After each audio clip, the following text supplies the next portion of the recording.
Very good morning, everyone. I, Dr. Rahul Agarwal. Uh, so today we will be discussing about the fourth part of the pharmacokinetic, that is the excretion. This part was remaining. Other parts I have uploaded in the previous video. So you can go through that. So today part is the excretion part. Now the one excretion mainly occurs through the this kidney, but I have the mnemonic of various route of excretion. So you can remember it with the kills MBBS. So here K is for kidney, I is for intestine, L is for lung, S is for skin, milk, bile, saliva. So these are the you can remember from the 7 wonders. Various methods, various route of excretion. कहाँ से excretion होता है. Okay, main part of excretion is the kidney part. The most common and the majority of the drug get excreted from the kidney. Kidney through the urine, the drugs get excreted out. Excretes water soluble. So this is the important thing. The kidney only excretes the water soluble substances. Those substances which have become the water soluble after the metabolism. Metabolism convert. Main aim of metabolism is to convert the molecule into the water soluble. If it is a lipid soluble, it will again reabsorb from the kidney. So excretes only the water soluble substances. 3 phenomena are involved. So the 3 things you have to go through that. The one is the glomerular filtration, through which the drugs and the other molecules get filtered from the kidney. This is the glomerular filtration. Second is the tubular reabsorption, because the things which are filtered can get reabsorbed, can also get reabsorbed. Like I have told you previously also, the lipid soluble drugs are get reabsorbed. Because of the lipid solubility, it can enter into the cell again. So the tubular reabsorption, and the third is the tubular secretion. Thus, there are some molecules, there are some substances which are secreted into the lumen of the this proximal tubule and distal tubule through this through some pumps. So that is called the tubular secretion. Like we have the organic anion transport, organic cation transport. You will see that. So these are the 3 things which you have to remember. This is important for the net filtration. If you will calculate, if you want to calculate the net renal excretion, it will come out like glomerular filtration plus tubular secretion, because the things are going into the proximal tubule and distal tubule, minus tubular reabsorption. So this, when you calculate, you will find out the net renal excretion. So coming to the glomerular filtration, glomerular capillaries have large pores. So glomerular capillaries have large pores. All free drugs, lipid soluble or insoluble, are filtered through it. But the proteins do not get filtered. Glomerular filtration depends upon plasma protein binding. Because I told you proteins do not filter from the glomerular capillaries. So if the drug is bound to the plasma protein, it will not be filtered out from the glomerulus. Renal blood flow.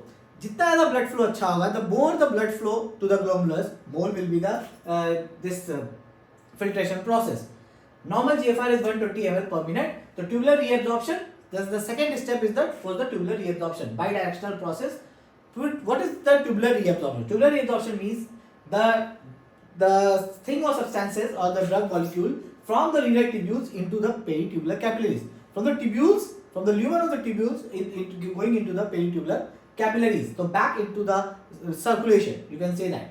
From the kidney, it is going back into the circulation, that is the tubular reabsorption. So depends upon the drug concentration gradient. More the concentration gradient, more will be the reabsorption. Lipid solubility, if the drug is lipid soluble, then only it will be reabsorbed. So this is important. And the mnemonic I have told you, IPL India. Ionized polar molecules are lipid insoluble, which you have to remember. pH of the drug and the medium, like acidic drugs are better excreted in alkaline. So this is the very important thing. Why important? Because if अगर कोई poisoning होती है acidic drug की, तो how can you treat this poisoning? You can treat by making the drug, by making the urine alkaline. If the urine will be alkalized, the drug molecule will break down and it will excrete out. So this is the reason why the acidic drugs are better excreted in the alkaline medium according to the pH. Okay. So the other thing, alkaline drugs are better excreted, vice versa. You can say that.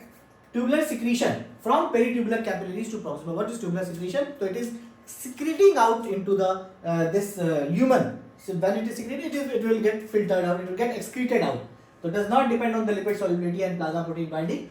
Tubular secretion. Tubular secretion is mainly, I have told you, there are pumps. There are pumps which are present in the tubules and the separate pumps are for the acidic drugs, separate pumps are for the basic drugs. Like organic acid transport pump for the acidic drug like penicillin, probenecid, uric acid, salicylate, indomethacin. The various acidic drugs get secreted out through this organic acid transport.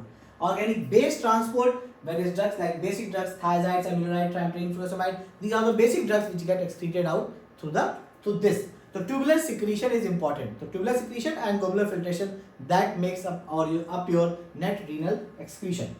So tubular reabsorption and tubular secretion are the sites of pharmacological intervention, because we have the drugs, we can affect these two processes, tubular reabsorption also and tubular secretion also. So that will enhance the duration of action activity of the drugs. So two sites are available, tubular reabsorption and tubular secretion, which can be pharmacologically intervened. So tubular reabsorption takes place from tubules into the peritubular capillaries. This you have to remember. Tubular reabsorption क्या होता है, tubular secretion क्या होता है. Reabsorption is from tubules into the peritubular capillaries. Secretion is from peritubular capillaries to the tubules. Secretion part, when there is a secretion part, the drugs or molecule will go out of the kidney, and when there is a reabsorption part, the drug or the molecule will come again back into your systemic circulation. Now coming to the another concept, plasma half-life. What is half-life? Half-life is a simple language, simple English. If we see through that, then half-life is the amount at what time the amount become half. We are giving the drug 100 molecules. If it is becoming the 50 molecule, at what time it is becoming the 50 molecule. So this is the half-life denoted by this graph. 50%, the drug is coming the 50%. Now the drug is 50% at what time? At 3 hours. After 3 hours, the drug is half. So this is the half-life. So see the later on. Well, what is the definition? So it is the time taken for the plasma concentration or the amount of the drug in the body to be reduced by 50%. So 50% of the drug is reduced in the plasma concentration, then we call it as this is the half-life of the drug. So when we are giving the drug, this is the accumulation. When the drug is coming out of the body, this is the elimination. So half-life is this one. Now suppose 100 molecules we have given. So at one half-life, the drug will become 50. The drug will become 50 molecule. At second half-life, the drug will become 25 molecule. At third half-life, 12.5 molecule, and fourth half-life, 6.2.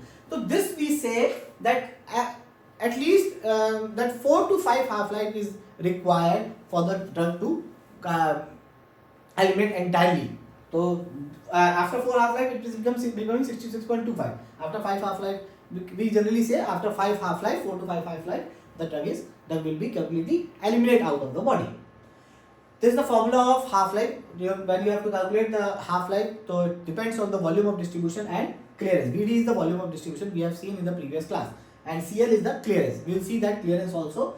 So when there is a more volume of distribution, means the drug is into your body compartment, into your body tissues, then definitely the half-life will be more, because the drug is inside the body, and that's why the duration of action is prolonged.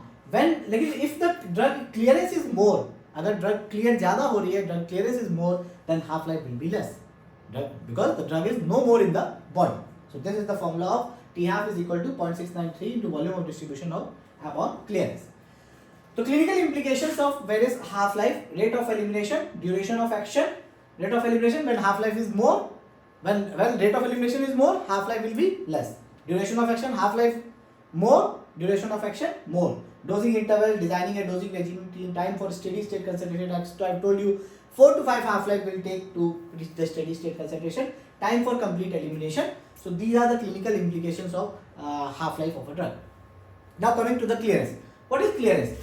Volume of plasma that is cleared of a drug in unit time. In a single unit time, the drug is cleared from your plasma.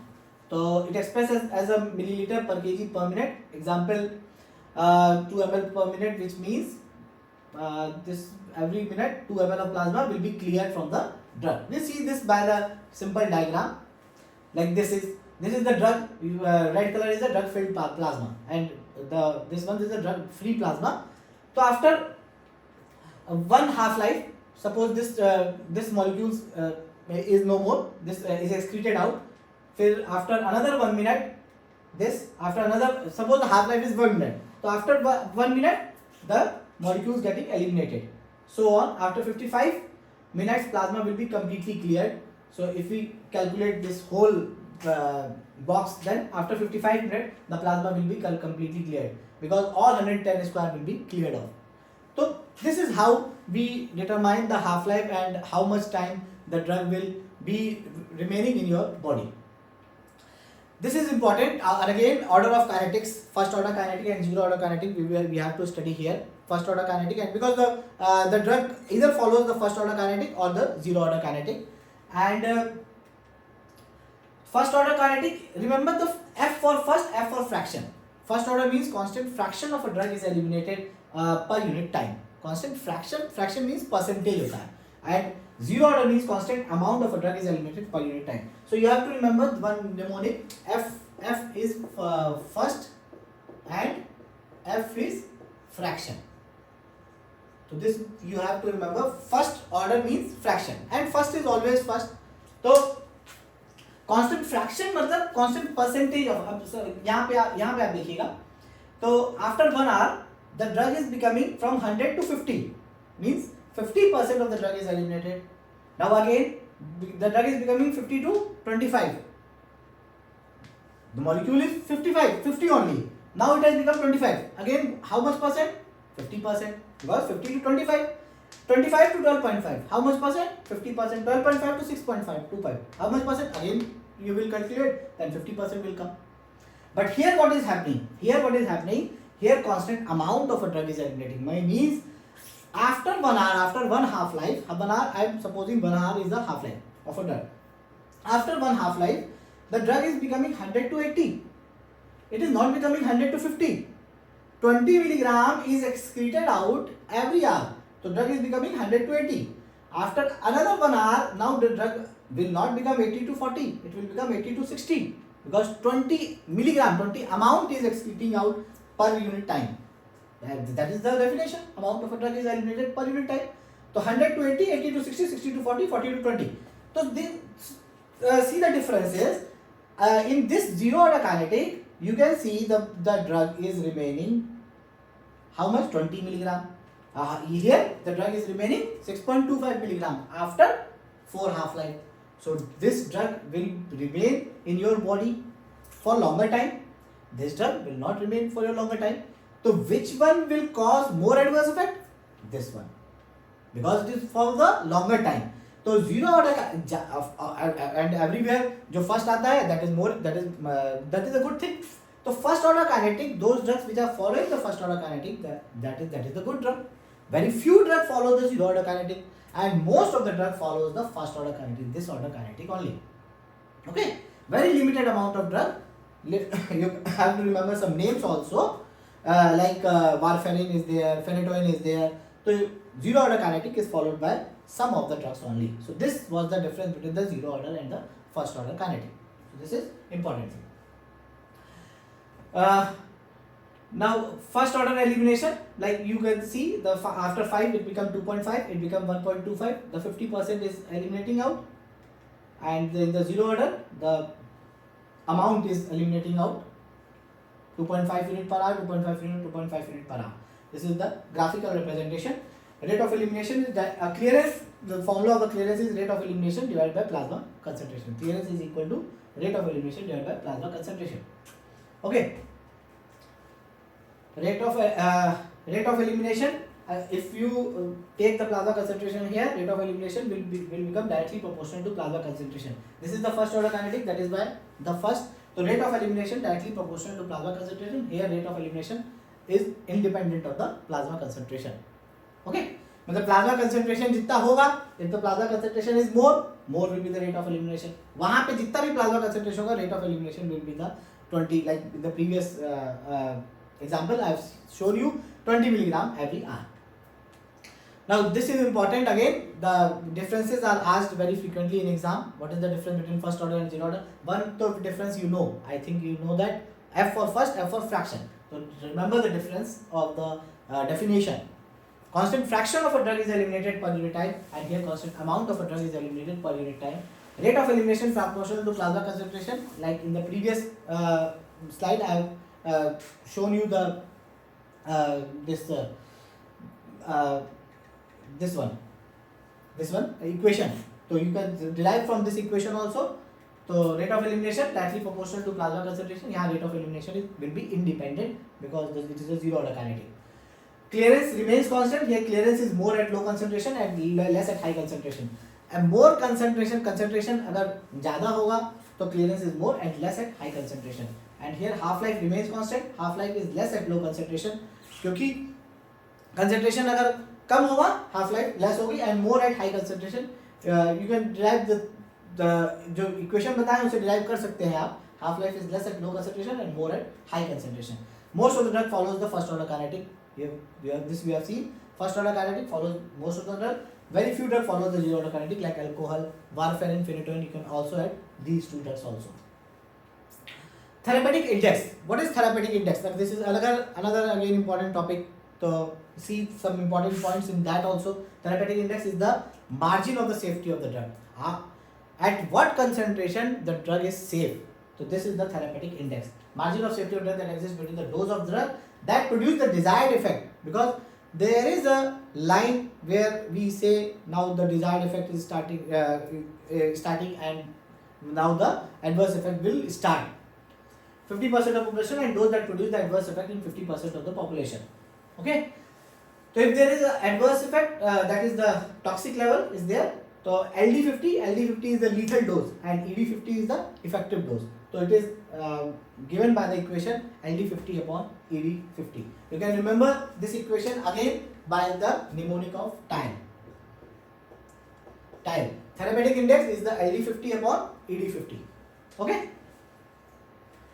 Now, so this is the graphical representation. If you want to see, then this is the effective ED50 because the drug is effective. Now here this line, red line is the lethal, this is the adverse effect line, and this is the LD50. So if we give the LD50 upon ED50, then it will come the therapeutic index. And therapeutic window is much more constricted than therapeutic index. So LD50 upon ED50, this is the therapeutic index. Now the drug following the narrow therapeutic index are the lithium, warfarin and dioxin because it is very important. Why important? If you increase the dose of lithium, warfarin or dioxin, toxicity will start because it will have the narrow therapeutic index. Like you are saying that this is the wide therapeutic. If narrow therapeutic index means like this. So if you are increasing the dose without seeing the plasma level, then it might cause the lethal effect. Large therapeutic index, penicillin, diazepam, atenolol. So you can increase the dose without measuring the plasma concentration. So you can say one more thing that for the narrow therapeutic index drug, plasma concentration is required to be monitored. Another important topic is the pharmacovigilance. This is very important nowadays, and we have pharmacovigilance means we should report the adverse effect which occurs in the hospital setting or anywhere if there is the adverse effect because of the drug, so we should report. So this is the pharmacovigilance, and this the definition is very important. You have to learn by heart. Pharmacovigilance is the science and activities relating to, now how you will remember this, DAUP. This is very important. DAUP. So you can remember with the name of Daud Ibrahim. So Daud is there. Pharmacovigilance is the science and activities relating to the detection. First we will detect, then it is the ADR. Then we will assess. Assessment is there, through various assessment processes there. Understand and prevent. Then we can prevent this adverse effect ताकि और लोगों को ये adverse effect ना हो. So you can prevent by withdrawal of the drug or giving the less dose of the drug or any other drug related problem. So this is the WHO definition, and this is very important. Science and activities related to the detection, assessment, understanding and prevention of adverse effect or any other drug related problem. Adverse, there is a two term. One is the adverse drug reaction and one is the adverse event. Now here is the drug is written. So remember बस एक line याद रखिएगा, the drug is written. If there is a drug is written, that means the reaction is because of the drug only. वही लिखा है. A response to a drug which is noxious and unintended and which occurs at dose normally used in man for prophylaxis, diagnosis or therapy of disease or for modification of physiological function. We are using some drug and because of that drug the reaction has occurred. This is called adverse drug reaction. Now can we say the adverse event also the same thing? No. Adverse event is like suppose the patient is admitted in the hospital and he has multiple of the disease and the drug is you are giving the drug, the clinician, the physician is giving the drug. It may be because of the drug adverse reaction or maybe because of the disease which he or she is having. So any untoward medical occurrence that may present during the treatment with a pharmaceutical product but which does not necessarily have a causal relationship with this treatment. So if the reaction is occurring and we are not in a position to say that it is because of the drug, then we will label it as adverse event. Here the drug is not written, so we are not confirmed whether this reaction is because of the drug or because of anything else. Okay. So these are the various types of adverse reactions. You have to remember various types. This is also very frequently asked in your exams. Type A, B, C, D, E. Simple है. A for augmented. Augmented means the drug की dose बढ़ाने से, if we increase the dose of the drug, then the reaction occurs. Like augmented, common, predictable, because we are increasing the dose. It's a predictable. Low mortality, like bradycardia, beta blockers. If you give excessive beta blockers, it will cause the bradycardia. Bizarre. This is unpredictable. Uncommon, unpredictable, like penicillin से anaphylaxis होती है. This is unpredictable. C for chronic. Dose related and time related. If you are using the drug for much more of the time, months, years, then some reaction, some adverse effect will occur. Like dyskinesia will develop because of levodopa. D for delay. D for delay. Time related teratogenesis, like phogomilia you have seen with the thalidomide. E, end of use. Withdrawal of chronic therapy. If you are withdrawing the drug, you are not tapering the drug. If you are withdrawing the drug at once, so then there will be adverse effect. Like if we have to stop corticosteroid, we always say that stop by tapering of the drug. F is failure, unexpected failure of therapy, oral contraceptive failures like rifampicin. Okay, so these are the things with the excretion, and thank you very much.